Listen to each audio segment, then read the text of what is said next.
नमस्कार दोस्तों, अगर आप भी भारत और इंग्लैंड के बीच खेले जा रहे चौथे टेस्ट महामुकाबले के तीसरे दिन के रोमांचक खेल को देखने के बाद खुश हैं, तो हमारी इस वीडियो को एक लाइक करना नहीं भूलिए। आज हमारी इस वीडियो का लाइक टारगेट सिर्फ 500 लाइक है, तो दिल से एक लाइक अवश्य कीजिएगा। जी हां दोस्तों, इंग्लैंड के खिलाफ चौथे टेस्ट मुकाबले के तीसरे दिन आया। भारतीय तेज गेंदबाज जसप्रीत बुमराह आकाशदीप की गेंदबाजी का ऐसा तूफान करी, ऐसी विस्फोटक गेंदबाजी की इंग्लैंड की टीम में मचा दी तबाही और इंग्लैंड को पत्तों की तरह उड़ा दिया। जी हां दोस्तों, इसके बाद फिर के एल राहुल और करुण नायर ने बल्लेबाजी करके लीड बनाना शुरू कर दिया। जी हां दोस्तों, बिल्कुल सही सुन रहे हैं। भारत और इंग्लैंड के बीच में 5 मैचों की टेस्ट सीरीज खेली जा रही है, जहां चौथे टेस्ट महामुकाबले के तीसरे दिन का खेल खेला गया। इस महामुकाबले में आखिरकार तीसरे दिन क्या हुआ, पूरा टर्निंग पॉइंट और मैच का पूरा रोमांच हम आपको आगे दिखा रहे हैं। मैनचेस्टर के मैदान पर जब तीसरे दिन का खेल खेला गया, उसके बारे में हम बताएं तो पहले हम मुकाबले की शुरुआत जान लेते हैं, जहां पर सबसे पहले तो इस मैच में अंग्रेजी कप्तान बेन स्टोक्स ने टॉस जीतकर पहले गेंदबाजी करने का फैसला किया था और भारतीय टीम को बल्लेबाजी करने के लिए आमंत्रित किया था। भारतीय टीम ने शुभमन गिल के तूफानी शतक, ऋषभ पंत की विस्फोटक अंदाज में शतक की पारी और एल राहुल की शानदार शतक के दम पर 482 रन स्कोर बोर्ड पर लगाए थे, जिसके जवाब में उतरी इंग्लैंड की टीम दूसरे दिन का खेल समाप्त होने तक 209 रन स्कोर बोर्ड पर लगा चुकी थी। 49 ओवर खत्म हो चुके थे और इंग्लैंड की टीम अभी भी भारतीय टीम से 373 रन पीछे चल रही है, जहां पर मैदान पर ऑली पॉप शतक लगाकर जमे हुए थे, जबकि हैरी ब्रूक ने 12 गेंद में बनाए अपने 1 रन से पारी की शुरुआत करी। ऐसे में जब आज तीसरे दिन का खेल शुरू हुआ, तो दिन का पहला एवं पारी का 50वां ओवर लेकर आज जसप्रीत बुमराह आते हैं। इस ओवर में बेहतरीन हैरी ब्रूक अपना खतरनाक अंदाज दिखा देते हैं और 5वीं गेंद पर शानदार ऑफ स्टंप के बाहर डाली गई गेंद को कट शॉट लगाकर चौका लगा देते हैं। यही नहीं, हैरी ब्रूक अगली ही गेंद पर मजबूत इरादे के साथ पुल शॉट लगाकर गगनचुंबी 6 लगा देते हैं। 50 ओवर में टीम 220 रन 3 विकेट खोकर पूरे कर लेती है। इसके बाद फिर 51वें ओवर जब मोहम्मद सिराज लेकर आते हैं, तो ओली पॉप उनको खतरनाक तरीके से पहली गेंद पर एक टाइमिंग का इस्तेमाल करके फ्लिक करते हैं और नतीजा बाउंड्री चौके के रूप में मिलती है। अब इन दोनों के बीच में एक साझेदारी पनप रही थी। ओली पॉप अपने शतक के साथ अच्छी बल्लेबाजी कर रहे थे, मगर 52वें ओवर में आखिरकार आकाशदीप आकर इंग्लैंड को तगड़ा झटका देते हैं और ऋषभ पंत के हाथों ओली पॉप को पहली गेंद पर कैच आउट करा देते हैं। ओली पॉप आज शानदार 107 रन की पारी खेलकर आउट हुए और 225 पर चौथा। बड़ा झटका इंग्लैंड को लगता है। इसके बाद बल्लेबाजी करने के लिए मैदान पर कप्तान बेन स्टोक्स आते हैं। फिर पारी का 53वां ओवर लेकर जसप्रीत बुमराह आते हैं। हैरी ब्रूक अपना खतरनाक अंदाज दिखाते हुए बुमराह को पहली गेंद पर काफी हिम्मत से एक शॉट लगाते हुए चौका लगाते हैं। सभी देखकर हक्के बक्के रह गए थे दोस्तों। फिर 55वें ओवर फिर मोहम्मद सिराज के हाथों में गेंद थमाया गया, तो हैरी ब्रूक का खतरनाक अंदाज नहीं रुकता है। एक लेट कट शॉट खेलकर चौका लगा देते हैं। इंग्लैंड की टीम बेहतरीन अंदाज में बल्लेबाजी कर रही थी। बेन स्टोक्स और हैरी ब्रूक के बीच में एक बेहतरीन साझेदारी पनपने लगी थी, जो कि भारतीय गेंदबाजों को फिर से बैकफुट पर धकेलने लगी थी। देखते ही देखते दोनों ने अपनी टीम के स्कोर को 250 के करीब पहुंचा दिया था। आकाशदीप को 56वें ओवर में हैरी ब्रूक शानदार टाइमिंग के साथ 5वीं गेंद पर एक चौका लगा देते हैं और फिर 59वें ओवर में मोहम्मद सिराज आते हैं, तो बेन स्टोक्स उनको अंतिम गेंद पर एक स्ट्रेट ड्राइव लगाकर चौका लगा देते हैं और इसके साथ ही टीम आज अपने 250 रन पूरे करके 252 रन 4 विकेट खोकर बना लेती है। इसके बाद दोस्तों, पारी के 61वें ओवर में मोहम्मद सिराज को 5वीं गेंद पर हैरी ब्रूक को फिर से एक खतरनाक अंदाज में शॉट खेलते हुए अपर कट के द्वारा थर्ड मैन की तरफ चौका लगा देते हैं।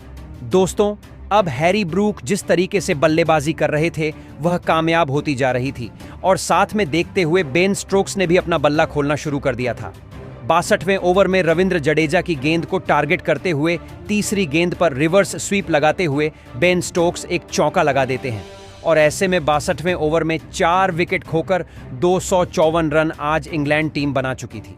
63वें ओवर में तेज गेंदबाज मोहम्मद सिराज भी आते हैं, तो उनको भी बेन स्टोक्स से एक शॉट लगाना चाहते हैं। टॉप एज लेकर गेंद स्लिप के बाहर से थर्ड मैन बाउंड्री की तरफ चौके के लिए निकल गई थी और कहीं ना कहीं यह जोड़ी अब संभल चुकी थी और भारतीय टीम को पीछे करती जा रही थी।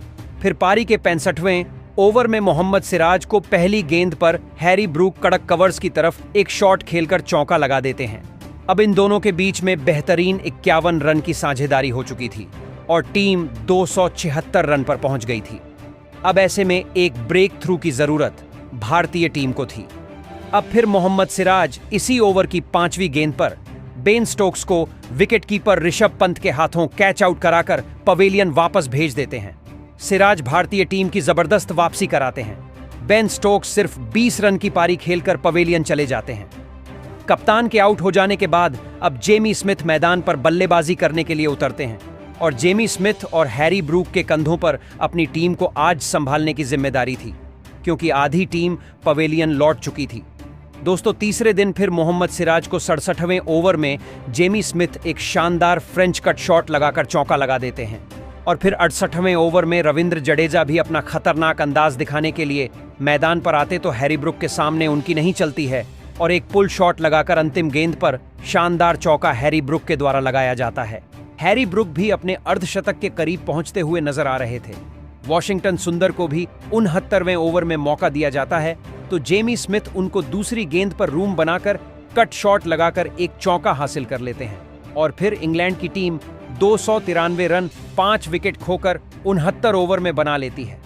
दूसरी तरफ जेमी स्मिथ अपना बल्ला खोलना चालू कर चुके थे और बेजबाल अंदाज में तूफानी बल्लेबाजी करते हुए पारी के 71वें ओवर में वॉशिंगटन सुंदर को कदमों का इस्तेमाल करते हुए 5वीं गेंद पर एक शानदार चौका लगा देते हैं और इसके साथ ही 71 ओवर समाप्त होने तक 5 विकेट खोकर 300 रन आज इंग्लैंड टीम पूरे कर लेती है। हैरी ब्रूक भी अपने अर्धशतक के करीब थे और 92वें ओवर में रविंद्र जडेजा को अंतिम गेंद पर एक सिंगल रन लेकर वह अपना अर्धशतक पूरा कर लेते हैं। 65 गेंदों में आज हैरी ब्रूक ने अपना 50 पूरा किया था और टीम कहीं ना कहीं उनकी बल्लेबाजी के दम पर अब आगे बढ़ते हुए नजर आ रही थी। अभी भी भारतीय टीम की गेंदबाजी कहीं ना कहीं बैकफुट पर धकेल दी जा रही थी, क्योंकि हैरी ब्रूक और जेमी स्मिथ की पारी फिर से जम गई थी। मगर पारी के जब 75वें ओवर में जसप्रीत बुमराह को गेंद थमाया जाता है तो जेमी स्मिथ उनको अंतिम गेंद पर गैप में कवर्स की तरफ गेंद को भेजकर चौका लगा देते हैं। आज जिस तरीके से इंग्लैंड ने वापसी की थी, लगातार विकेट गिर जाने के बावजूद भी वह अपनी बल्लेबाजी में रन नहीं रोक रहे थे। वह कहीं ना कहीं भारतीय टीम के लिए एक कड़ी परीक्षा थी और इस जोड़ी को तोड़ने की जिम्मेदारी भारतीय गेंदबाजों पर थी। पारी का जब 78वां ओवर लेकर आकाशदीप आते हैं तो जेमी स्मिथ एक शानदार शॉट लगाकर 5वीं गेंद पर एक चौका लगा देते हैं। 69वें ओवर में रविंद्र जडेजा को भी हैरी ब्रूक टारगेट करते हुए पहली गेंद पर एक बाउंड्री के साथ ही चौका लगा देते हैं और देखते ही देखते 79 ओवर में 343 रन 5 विकेट खोकर इंग्लैंड टीम बना चुकी थी। यहां से आकाशदीप को अपनी टीम को वापसी कराने की आवश्यकता थी, इसलिए उनको 80वां ओवर दिया जाता है।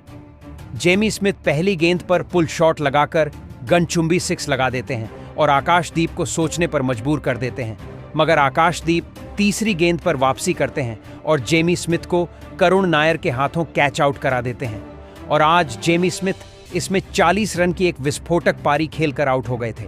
इसके बाद बल्लेबाजी करने के लिए हैरी ब्रूक का साथ देने के लिए क्रिस वॉक्स मैदान पर आते हैं।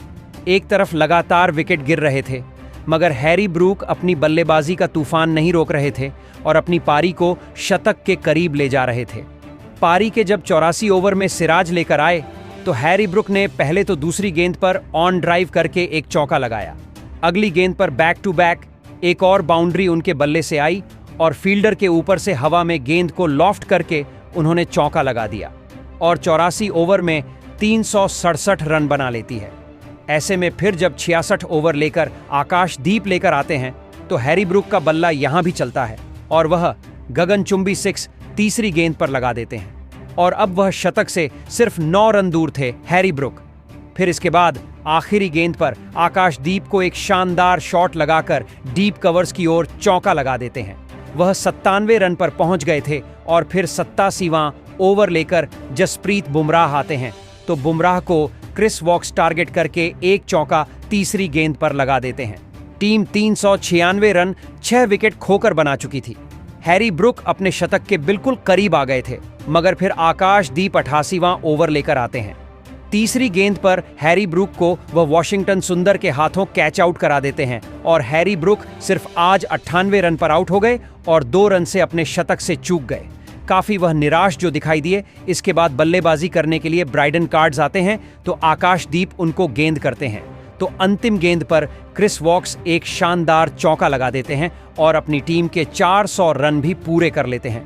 दोस्तों, आज इंग्लैंड टीम भले ही विकेट खो रही थी, मगर उनकी तरफ से यह साफ दिखाई दे रहा था कि उनके बल्लेबाज रुकने वाले नहीं, और जिसके कारण आज भारतीय गेंदबाजों पर प्रेशर बढ़ता जा रहा था। जब 90 का ओवर लेकर आकाशदीप आते हैं तो ब्राइडन कार्स उनको तीसरी गेंद पर खूबसूरत ऑफ स्टंप की बाहर डाली गई गेंद को जगह बनाकर पॉइंट की ओर कट शॉट खेलकर चौका लगा देते हैं। 5वीं गेंद पर ब्राइडन कार्स का खतरनाक अंदाज दिखता है। ओवर पिच डाली गई गेंद पर फिर से डिफेंड करना चाहा, इन स्विंग गेंद अंदर की ओर आई और फिर अंदरूनी किनारा लेकर कीपर के साइड से चौके के लिए चली गई और फिर 90 ओवर में 416 रन टीम बना चुकी थी। और फिर 91 ओवर लेकर जब मोहम्मद सिराज आए तो क्रिस वॉक्स ने पहली गेंद पर लाजवाब शॉट ऑफ मिड ऑफ की तरफ खेलकर ड्राइव किया और नतीजा चौका मिला। जसप्रीत बुमराह जब ओवर लेकर आए तो क्रिस वॉक्स ने उनको चौथी गेंद पर एक गगनचुंबी 6 मिड विकेट की तरफ लगा दिया। इसके साथ ही उनका बल्ला आज घातक हो गया था। फिर अगली ही गेंद पर वह जसप्रीत बुमराह को फिर से बैक टू बैक कमाल का शॉट लगाकर काफी लेट थर्ड मैन के ऊपर से 6 लगा देते हैं और ओवर में 14 रन के साथ टीम 441 रन 7 विकेट खोकर बना चुकी थी। ब्राइडन कार्स भारतीय गेंदबाजों के लिए कॉल बन चुके थे। जब 93वां ओवर सिराज को दिया जाता है तो ब्राइडन कार्स गैप में चौका लगा देते हैं और भारतीय टीम के स्कोर से आगे निकलने की कोशिश करने लगते हैं। ब्राइडन कार्स मोहम्मद सिराज को 95वां ओवर में तीसरी गेंद पर इनफील्ड के ऊपर से लेट कट करके एक और चौका लगा देते हैं और इसके साथ ही ब्राइडन कार्स अपनी घातक बल्लेबाजी का नजारा पेश कर रहे थे। अब इस विकेट के लिए इन दोनों ने 55 रन की साझेदारी कर ली थी, मगर 5वीं गेंद पर मोहम्मद सिराज आज ब्राइडन कार्स को क्लीन बोल्ड कर देते हैं और 22 रन की पारी खेलकर आज ही ब्राइडन कार्स पवेलियन चले जाते हैं और 8वां बड़ा झटका आज इंग्लैंड को लगता है। इसके बाद क्रिस वॉक्स का साथ देने के लिए मैदान पर जोश टंग आते हैं और इन दोनों ने अंत में अपनी टीम के लिए कुछ रन बनाना चाहे थे। जोश टंग ने 99 ओवर में बुमराह को ऑन स्टैंप के बाहर डाली गेंद पर एक चौका लगा दिया था, मगर बुमराह ने खतरनाक वापसी करते हुए 5वीं गेंद पर क्रिस वॉक्स को ही क्लीन बोल्ड आउट करके पवेलियन भेज दिया। क्रिस वॉक्स ने अंत में आकर 38 रन की एक बेहतरीन पारी खेली थी और टीम अब 460 पर 9वां विकेट खो देती है। अब आखिरी विकेट के रूप में शोएब बशीर मैदान पर आते हैं तो जोश टंग 100वें ओवर में रविंद्र जडेजा को टारगेट करते हुए अंतिम गेंद पर एनफील्ड के ऊपर से लॉफ्ट करके एक और चौका लगा देते हैं। लग रहा था शायद यह टीम आज भारतीय टीम के पहली पारी के स्कोर से आगे निकल सकती है, मगर 100 पहले ओवर की चौथी गेंद पर जसप्रीत बुमराह जोश टंग को क्लीन बोल्ड कर देते हैं और इस प्रकार टीम आज 463 रन पर ऑल आउट हो गई थी और भारतीय टीम ने पहली पारी के हिसाब से 19 रनों की बढ़त बना ली थी। जहां इसके बाद भारतीय टीम कहीं ना कहीं कॉन्फिडेंस में थी कि आज वह इंग्लैंड से आगे चल रहे हैं और भारतीय गेंदबाजी में जसप्रीत बुमराह ने 5 अहम विकेट चटकाए, जबकि मोहम्मद सिराज ने भी 2 विकेट लिए हैं। इन दोनों के शानदार गेंदबाजी से भारतीय टीम कहीं ना कहीं पहली पारी में तो 19 रन से आगे रही है।